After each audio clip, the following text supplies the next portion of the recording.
Hello again, a new day, a new project, and what we got here? The cheapest parking aid system I could find on the market. I'm just trying to understand how these things are working. Maybe we can extend the possibilities. And by the way, I opened up one of these sensors. Surprisingly, it's a very simple something. Oh, come on out. What's wrong with you now? Okay, there we go. So this is a cork something, in between the things. And here, at the bottom of this sensor, or the top, it's a very simple piezo element, a very small piezo element. So that gives me the idea that this parking sensor, it's working with sonic waves. I mean, some probably ultrasonic sounds, and sending and receiving, because the piezo element here, it can be a two-way element. Once applied a voltage here, then it turns to a transmitter, and once the voltage is gone, it became a microphone. This piezo elements, quartz or stuffs like that, they have this possibility of generating electricity, potential difference in the moment when some mechanical pressure is applied on it. And by the way, we can very easy see that using the oscilloscope. I'm trying to visualize. Well, I don't know exactly which is ground, but doesn't really matter. There we go. As soon as we are hitting the sensor, we should have a spike on the screen. Okay, it's already there. Let me have some more. Okay, the probe should go on 10x and this guy also on 10x. Look there. Very clear. You see the spikes there? These are caused by simply knocking on the piezo element. So this is the reverse functionality of a piezo element. Once you apply pressure, you got a voltage at the output. And of course, it's working the other way. Once you apply a voltage here, then you have a response, a mechanical response. If you apply an AC voltage, like, okay, let's say 50 hertz, 1000 or 10,000 hertz, and even more, then you have a perfect response. So this piezo elements, piezo sensor can then be a kind of loudspeaker, a transducer.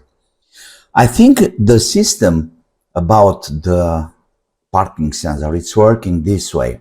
The electronics inside here, it's sending a certain frequency, a certain sound, let's call it, and that sound bounced into the wall or whatever, and comes back, with a kind of echo, let's call it. And inside here, it's a compare mechanism, an IC or something, which compares the signal going in and the signal coming out, and between the phases or probably amplitudes, then the machine can deliver you the proximity, the space in between that bouncing point and the real wave.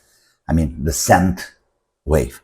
Okay, now we can simply tie this guy to the electronics here, and let's see what is this electronic part delivering. So I'm applying 12 volts from my power supply here. Let me hook the display, because we have to know if there is any activity here. Okay, these are the probes. Power on.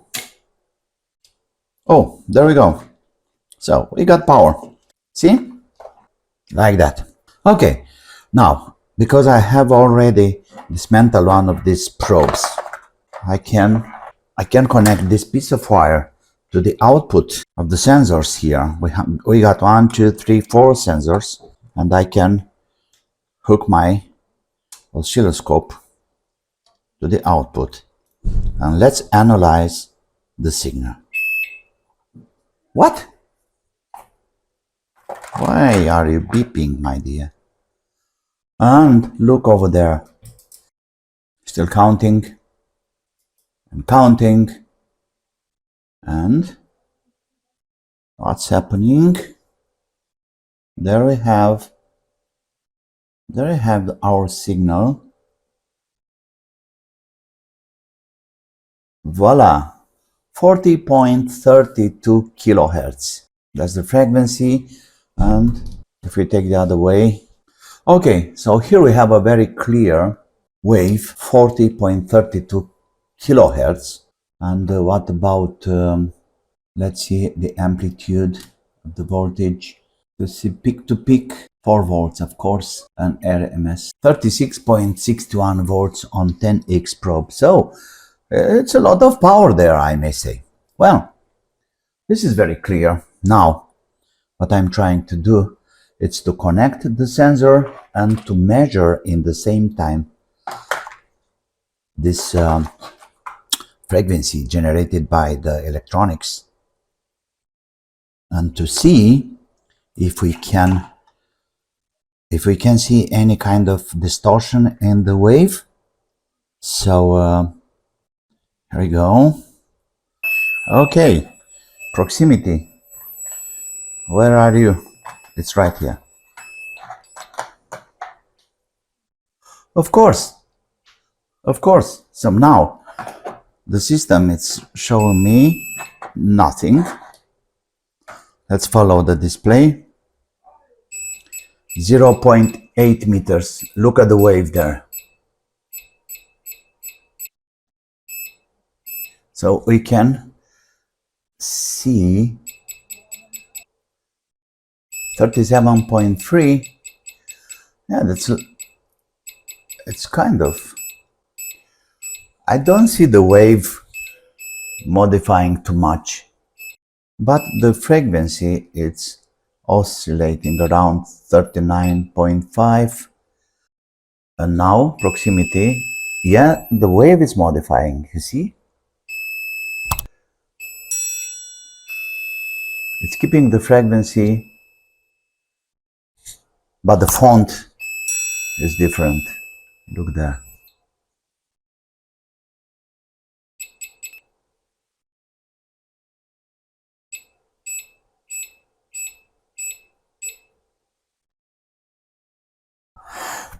Yeah, so I think that's how this thing is working, you know, sending a wave and receiving the response, the bounce, the echo of the signal. And as long as we are here, let me measure the impedance of an element like this, not the resistance, but the impedance at 1000 hertz, which I'm pretty sure it's much more than this guy can measure. Oh no, of course not. Mega ohms. Okay, let's measure. Yeah, it's working. Nothing here, but 2.3 nanofarad. So it's acting like a capacitor.